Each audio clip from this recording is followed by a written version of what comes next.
Buka dyan. Oh, sino naman to? Siya lang naabutan namin, sir. Nakatakas yung iba.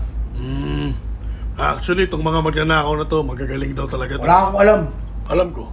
Halata naman sa itsura mo na wala kang alam. Malamang kinuha ka lang, tagalagay ng pera sa bag. At di ka sinabihan ng totoong plano. Totoo, sir. Malamang sampid lang yan. What if alam ko sino nagplano? Alam, ulol, imposible. Dahil ang nagplano nito, sigurado kong matalino, flawless, malinis ang pagkakagawa. At malamang, gwapo rin. Gwapo nga yan. Diba? Kasi kung siya pa... Ako nagplano lahat. Wow! Teka. Ikaw nagplano nito lahat? Wala sa itsura mo na malinis. Ako nga nagplano lahat. Imposible dahil mukhang matalino lang makagawa nito. Sige, paano mo sila pinasok? 3 months ko minanmanan yung bangko. Okay. Bawat may magpapasok ng pera, binabantayan ko. Kung saan nakapwesto yung guard, kung ilang minuto bago ipasok. Okay. Totoo ba yung mga sinasabi mo? Oo.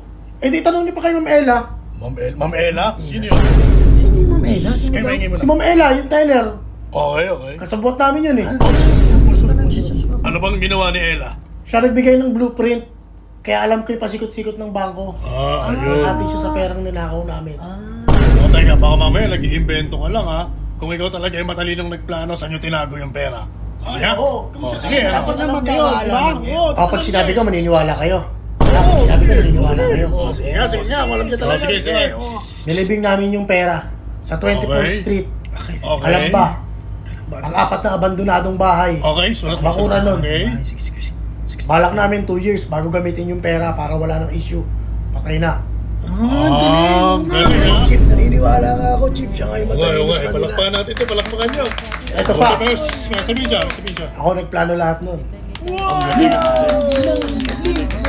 Galing nga siya, idol. Siya nga yung talagang pasing